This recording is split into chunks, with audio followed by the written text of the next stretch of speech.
Садыр Жапаров элчи Дональд Луну кабыл алды. Президент Садыр Жапаров бүгүн 14 майда АКШнын Кыргызстандагы элчиси Дональд Луну дипломатиялык миссиясынын аякташына байланыштуу кабыл алды. Жапаров коронавирус пандемиясына каршы күрөштө Кыргызстанга берген жардамы үчүн Кошмо Штаттарына ыраазычылыгын билдирди. Дональд Лу АКШ Кыргызстанга гуманитардык жардам берүүгө, COVID-19 пандемиясына каршы күрөштө жана демократиялык түзүмдөргө кол кабыш кылып, кызматташууну кеңейтүүгө даяр экенин белгиледи. АКШ президенти Джо Байден Кыргызстандагы элчи Дональд Луну мамлекеттик катчынын Түштүк жана Борбор Азия иштери боюнча жардамчысы кызматына дайындоо ниетин жарыялаган. Жакын арада элчи Кыргыз жергесиндеги кызматын аяктап, мекенине сапар алганы турат. Маалыматка караганда, мамлекеттик департаменттин Түштүк жана Борбор Азия иштери боюнча бюросуна Борбор Азиянын 5 өлкөсү — Индия, Пакистан, Ооганстан, Непал, Шри-Ланка, Бангладеш, Мальдив аралдары,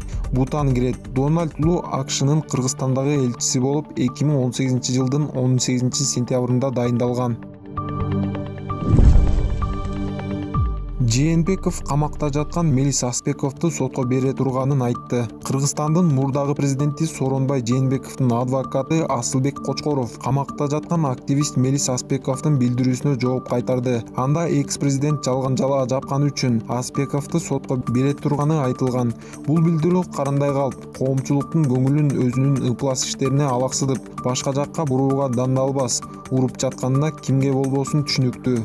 Бул максатта Аспеков жалган билдирүү таратып, өлкөдөгү таанымал адамдардын ысымын колдонуу жолу менен элди алаксытууга аракет кылууда. Жала жапканы үчүн аны сотко беребиз, деп айтылат билдирүүдө. УКМКнын тергөө абагында отурган активист Мелис Аспеков 14 майда Facebook'тагы баракчасына акыркы президент Садыр Жапаров талапкер учурунда шайлоо кампаниясына Жээнбековдун үй бүлөсүнөн $10 миллион алганы тууралуу билдирүү жазган. Ал шайлоодогу үгүт иштеринде Жапаровдун штабында жүргөндүктөн көп иштерге күбө болдум, деп өзүнүн бир нече фактыларын келтирген.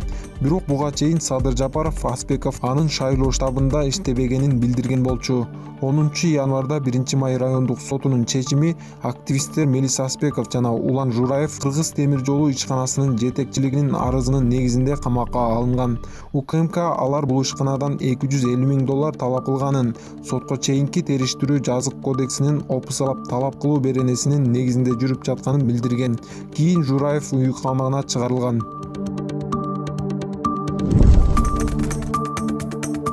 Борбордук шайлоо комиссиясы Рысалиевдин мандатынан ажыратты. Анын ордуна ким келет? Мурдагы ички иштер министри жана жаза аткаруу мамлекеттик кызматынын экс-төрагасы Зарылбек Рысалиев Жогорку кеңешке 2017 жылы Республика Ата журт фракциясынан депутат болуп келген. Борбордук шайлоо комиссиясы Жогорку кеңештин депутаты Зарылбек Рысалиевди мандатынан ажыратты. БШКга эл өкүлүнүн депутаттык мандатын тапшырары тууралуу арыз келип түшкөн. Маалым болгондой, 10 май күнү Бишкектин Свердлов райондук соту борбордук шайлоо комиссиясына Зарылбек Рысалиевге карата өз чечимин жиберген. Буга чейин ал Азиз Батукаевди мыйзамсыз бошотуу иши боюнча 300 миң сом айып төлөөгө милдеттендирилген. Рысалиевдин ордуна Өскүнбай Жээнбаев эл өкүлү болуп келген. Жээнбаев Жогорку кеңештин депутаты болуп катталып, ага күбөлүк жана төш белги берилген. Юстиция министрлигинин маалыматына ылайык, жаңы эл өкүлү буга чейин курулуш компанияларын жетектеген.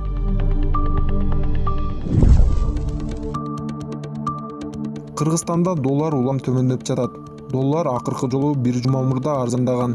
Ага чейин жыл башынан бери 84,9 бойдон кармалып турду. Кыргызстанда доллардын баасы төмөндөп, айрым акча алмаштыруучу жайлар 84,55 сомдон сатылууда. Бүгүн эртең менен саат 10:00 Бишкектеги акча алмаштырган жайлардагы доллардын орточо баасы 84,75 сом болчу.